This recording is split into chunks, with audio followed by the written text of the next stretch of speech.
To all my esteemed guests, family, and friends, and to those who might catch the recording of this address, good evening and welcome to the inaugural State of the House public address. I'm Braylon Williams, the person over it all and the house owner, and I'm so glad to be joined by you today. You know, when I began to outline what it is that I want to talk about during this address, I knew that I had to review the accomplishments of 2025, not because they were huge accomplishments, but because one accomplishment in particular solved a problem that I've been trying to solve for years. I mean, going into last year, I knew that I wanted to do things just a little bit different than I've done them in the past. However, I didn't exactly know what that entailed. But to quote Antonio Machado, the path is made by walking. And last year is a year I walked a path that I didn't know I was going to walk, a path that involved a major rebrand for the Braylon Williams brand. Now, I said this many times before, and I'll probably say it a lot of times again by the time I leave this earth, that one of my greatest struggles, greatest downfalls, as a multi-passionate entrepreneur is getting people to understand that, yes, I do a lot. And yes, I own a lot of sub brands, a lot of children companies, but they are all a part of the Braylon Williams brand. And my biggest accomplishment of 2025 solved that problem. And it's a problem that honestly I've been trying to solve since at least 2019 because the House of Braylon was born last year. Now, this is not the time or the place to go into great detail about this rebrand, so I won't do it now, mainly because I've already done it. If you go to the BW Printing Press, um, you will see a published article that tells you in great lengths about that. But what I will say here tonight is that in the simplest form, the House of Braylon is not anything new, but rather it's a simple metaphor that offers an easy view into the business. You walk into that house and you have rooms, you have wings, and all these different things. And within it lives each child company. Now, I must say, I thought about it a little bit, and I mean, I don't want to brag on myself or anything, but it's a metaphor that fits rather well. I mean, given the fact that I am an interior designer, so I mean, come on, house, me, it just intuitively just came into being. But that rebrand is where I began to make the path. But it's as I have continued to walk the path, even during these first few days of 2026,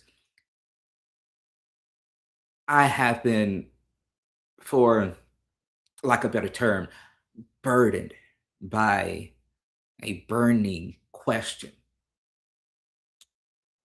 And it's the light that comes from this burning question that illuminates the path forward for 2026. A question that asks, how do I want people to experience the House of Braylon?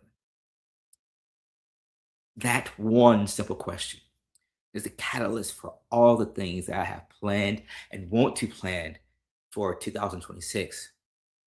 But we'll get to that in just a moment, people. I want to first start by talking about some of my other accomplishments from last year. In addition to making this new path and rebranding to the House of Braylon, last year I also launched the BW Printing Press, which currently serves as an online publication for the House of Braylon. However, soon the BW Printing Press will soon begin to transition into becoming an online publication for authors outside of the House of Braylon, as the BW Printing Press makes its journey towards becoming a traditional publishing house. And the last accomplishment from 2025 that I think is notably worth mentioning is that I became a commissioned notary public with the state of Missouri, and I launched both in person and remote notary services, which is another path in itself, launching me down a different possibility of business endeavors. Um, I won't say anything on that tonight because that's one of those things that timeline is uncertain. I'll talk about uncertain timelines and how I handle that, but we will get to all that in a moment. I'm jumping ahead of myself a little bit. I want to slow it down. And before I get to talking about all the new things and all the new ideas in store for 2026, I want to take a moment to pause and to practice a thing called vulnerability. Throughout last year, I had an old friend who I lovingly refer to as D visit me multiple times. I haven't seen this friend since 2022, but this past year, with each visit, D seemed a little bit more friendlier. And I've done some thinking on this, and I've come to two possible conclusions, two possible reasons for why D has been more friendly. First possibility is that it's by his own will, his own admission. Second possibility being because I learned what happens by going the hard way when you ignore D. So I chose to talk to him instead of being forced to talk to him. I believe in the latter, that I chose to talk to him before the head on collision. And each time D and I had a conversation, I found myself questioning if it's worth it.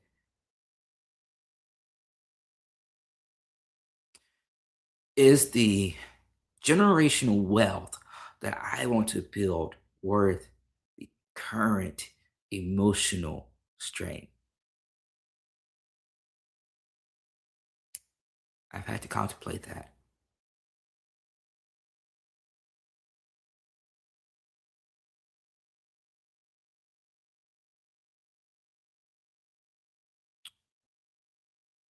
But it's outside of these conversations that I had with D last year, I found myself having to make a tough choice, a choice of either working or resting.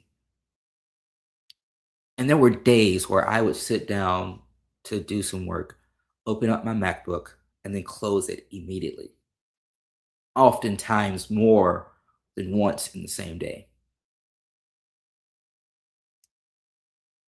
That choice was a tough choice each time, being tougher and tougher because I have always been the type of person to push through it. No matter how bad things got, I pushed through it like a freight train. I kept on chugging down the tracks. I might have been losing steam, but we can always get more coil to power the train. That was always my thinking. But each time where I was confronted with this choice to close it or to work, I chose to close my MacBook. And that's because it's not because the work wasn't important, but because I was important. Now, I must admit that each time I chose rest over work, the Enneagram 3 and the ENTP in me was shocked. Because how could the vision not disappear? Because in my brain, and for people like me, visionaries, it's gotta get out. It's gotta get it now. That's how the vision stays alive. But in fact, Some of the clearest decisions that I made last year came after I stopped trying to force momentum. And it was through this repetitious choosing of rest that I was reminded that the impact of one's work isn't always measured in scale, but it's measured in how you steward the work. And that's how I'm entering 2026. Not trying to prove endurance, not trying to outpace time, but building in a way that keeps both the house and me standing so that all of you can experience the house in a way that brings you comfort.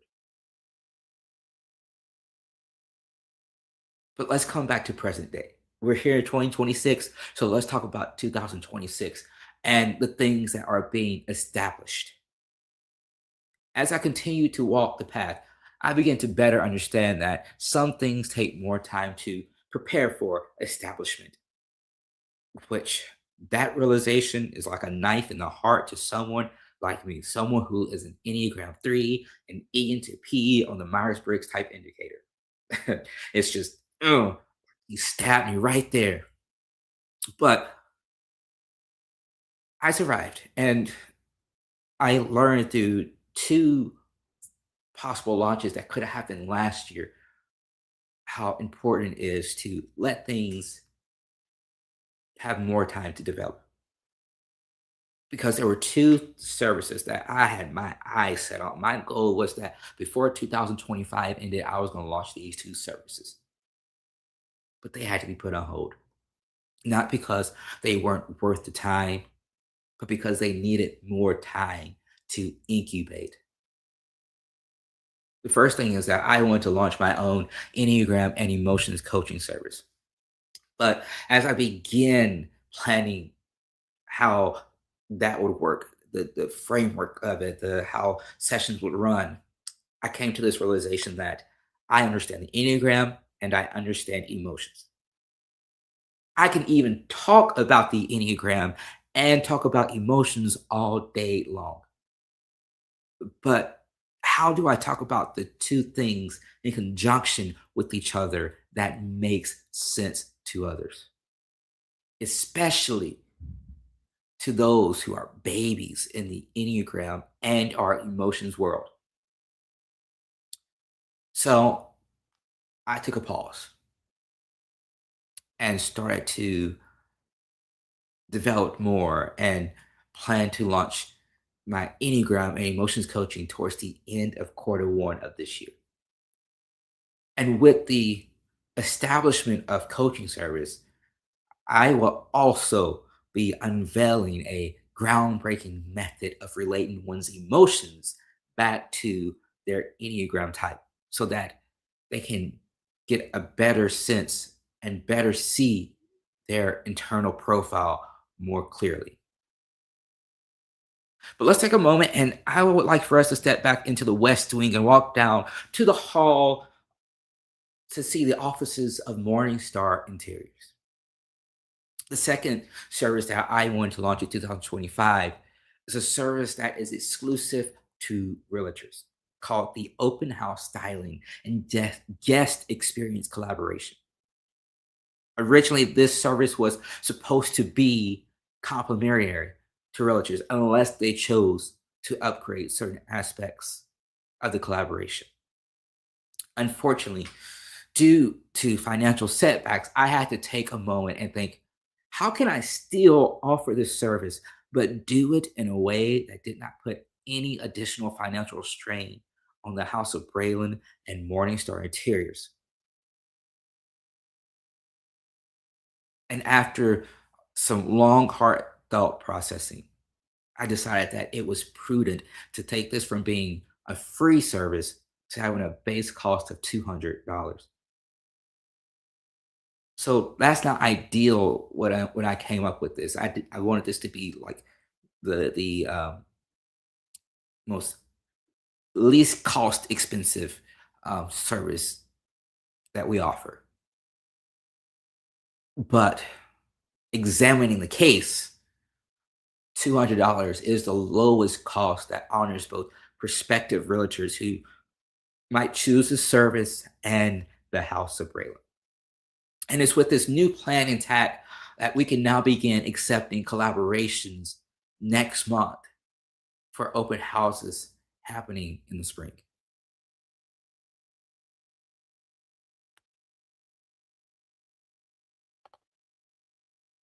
Now, like any great entrepreneur, there are those things that are planned and those things that are not planned.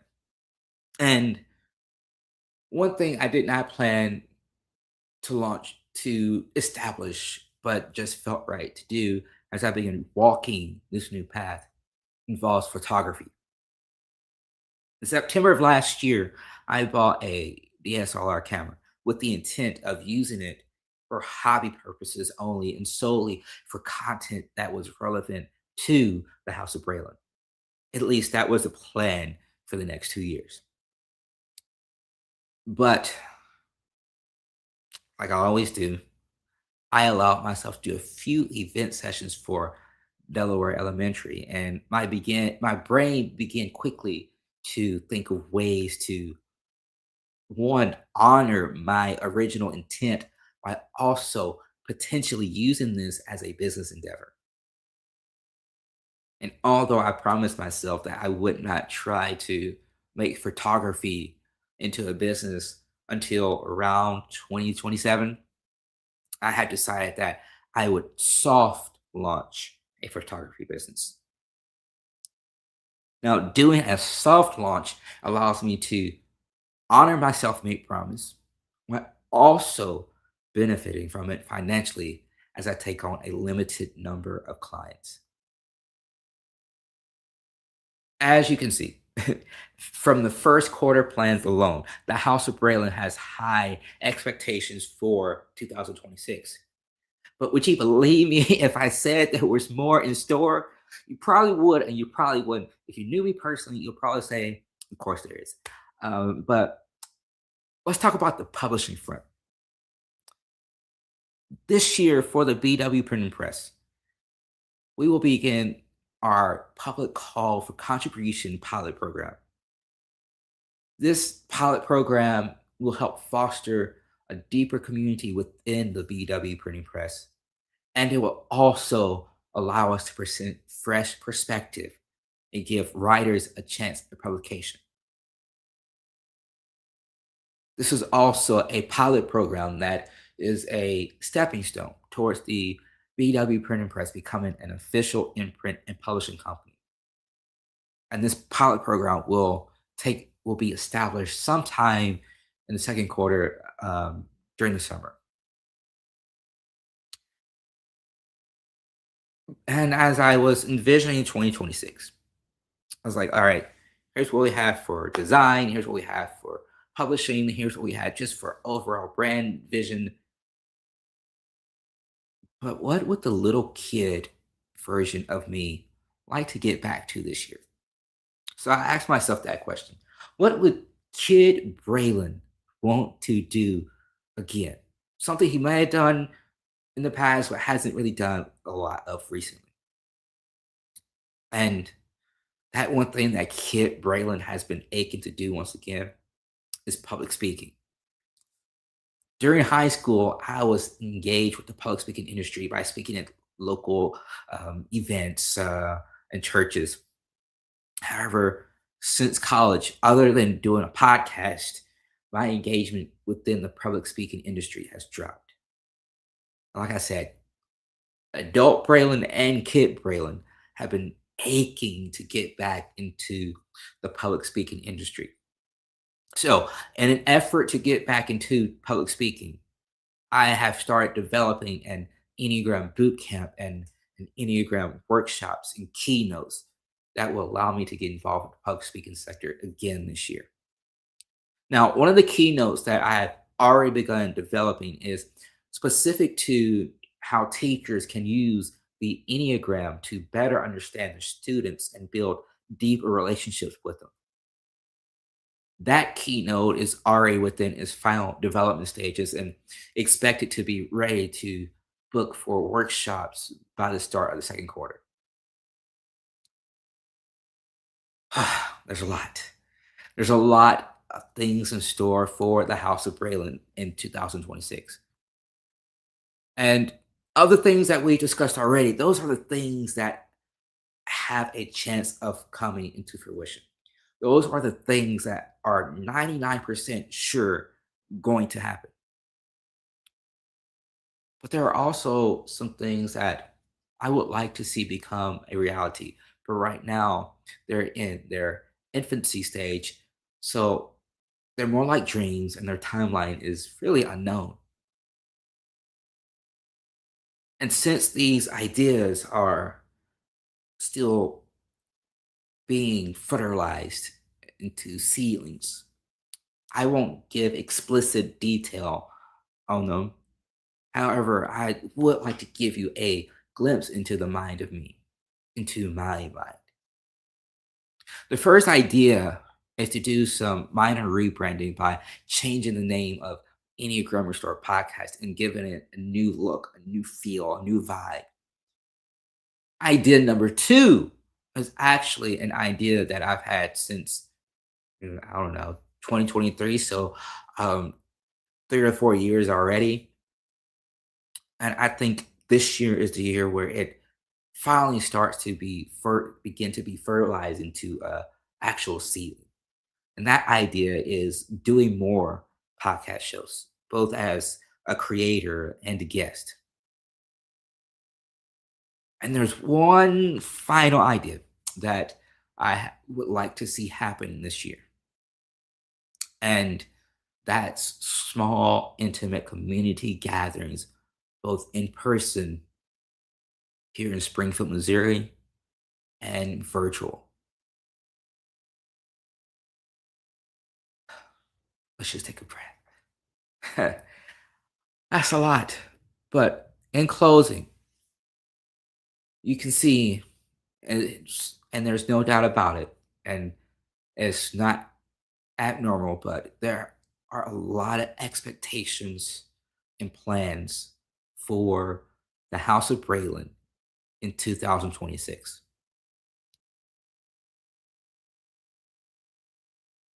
But through all the expectations, through all the plans, one thing has become undoubtedly clear as I've been walking this path. Ambition is no longer my identity. It's a tool, not a name. And 2026 is the year that the House of Braylon establishes all it has to offer through intention and stewardship as I build toward a future that is rich not only for myself, but for everyone in connection with the House of Braylon. Thank you very much for your time.